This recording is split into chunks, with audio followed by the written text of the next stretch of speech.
Emotional monitoring is when you are, watching your partner and you're trying to match emotions. You're trying to understand them when they need validation, when something they say is funny, and you kind of get a sense of their self, like their humor and their self-esteem and how they see the world, and that's a good thing.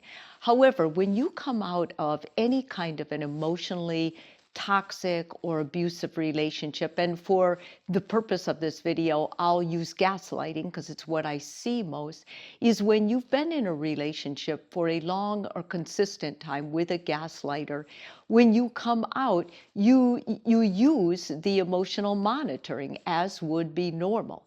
Except the emotional monitoring you use is done out of fear. It's done out of a base that you're going to miss something, that you're going to do something wrong.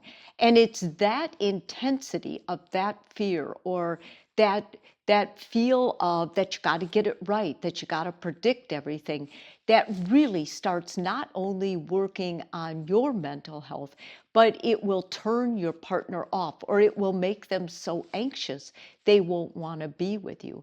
And I want to explore that and talk about that today because unfortunately, with social media and with the way people are dating with apps, a lot of people who have been in abusive relationships before are out there trying to date and trying to find their person who will understand and validate them. But with you, if you're with someone who is going through the struggle of trying to get healthy after being in that kind of a relationship, you can imagine how difficult it is. So one of the things that, I'll just go through a list of what is most common, what I see the most of what kind of emotional monitoring they're using. They're trying to predict their emotions. So there's always that sense of urgency, and you can feel it, or intensity. They'll try to finish your sentences or they'll jump in too fast. That's usually a sign of a person who has been in an emotionally toxic relationship before and they're trying to get better.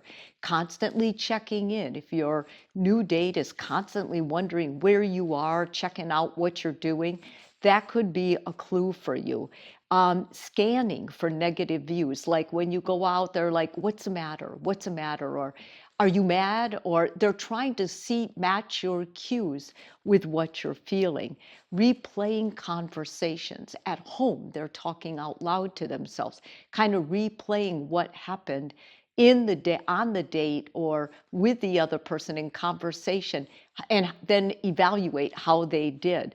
Apologizing unnecessarily, a feeling that they're walking on eggshells. And if you're perceptive, this will give you the feeling like something's just not right, like there's too much intensity or something with this. Avoiding honest conversations. They don't want to talk honestly because they feel like if they tell you the truth, it might not work out. They're terrified in the beginning of doing something wrong. Or they take responsibility all the time for your emotions. Like if you mess up or make a mistake, they right away will say, oh my God, I should have done this, or I should have done this, or I should have put a towel out. Like you come in with muddy boots and you go, oh my gosh, I'm sorry, I got that on your rug. Oh, it was my fault. I should put something down, and they'll go overboard. It's not just being a kind person, it's really going overboard. So the psychology of this is it usually just doesn't wear off. It won't just go away. You have to help a little bit. And the mental toll it takes on you, if you are in this stage, is significant. For example, you're going to have hypervigilance with everything. You're going to feel exhausted. You're going to be emotionally exhausted. You can imagine if you're checking in all the time and trying to predict where you are in this person's life, it could be exhausting. Increased anxiety, increased insecurity, emotional, suppression. There's going to be, you're going to feel like when you go home, you just want to cry because you haven't been real, you haven't been authentic. This person doesn't even know what's going on with you, and you're monitoring everything in their emotional world so you can take ownership or help them with it. it basically just will sideline your relationship because you'll be too exhausted, and you'll come across as fake, or you're too good, or there's something going on with you that isn't right. And then if you get rejected in the relationship, you'll end up feeling very resentful and bitter, like, I tried everything. Well, you did try everything. You over tried. You tried to be their emotional savior, or you tried to take on what belongs to them. They didn't feel they could be real with you. So I want you to try and work on breaking this pattern. And of course, it's going to be easier if you do it with a counselor, because the counselor can sit down with you, they can track you, they can hold you accountable, they can give you these exercises or strategies, and then they can say to you, how's it going? Keep a journal. And sometimes on our own, we won't do that because we get tired, or we throw in the towel. We're like, I'm tired of this. I just want to find somebody who likes me for being me. And you can have that. But first of all, you have to recognize the behavior of what you're doing.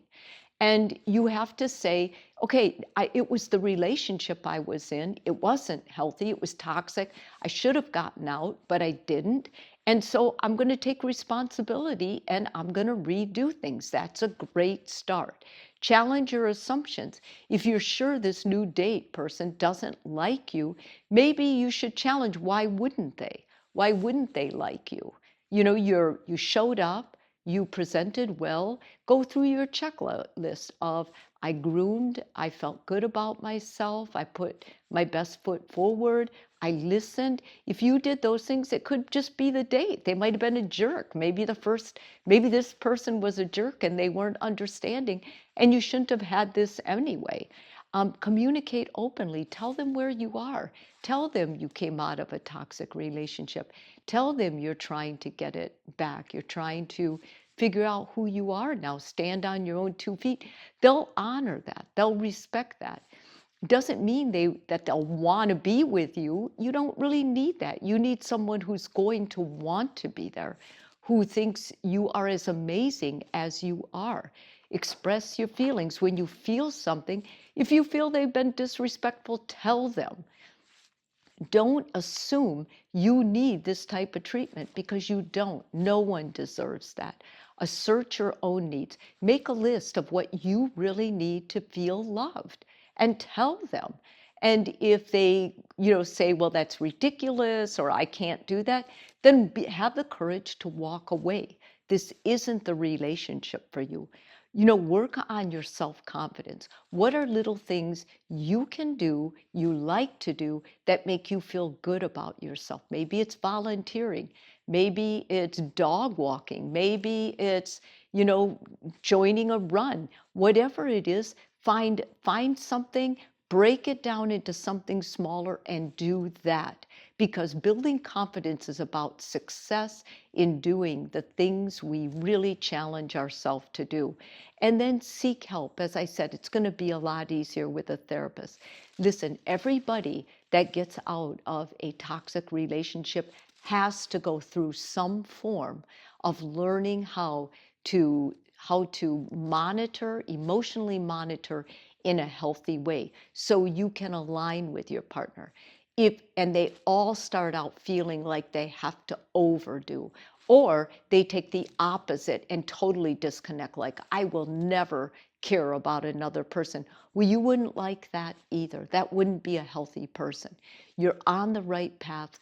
Own where you are, be willing to communicate it, and I am sure that you will be able to find a person who appreciates you just the way you are. If this video is helpful for you, please subscribe. And if you're already a subscriber, thank you so much.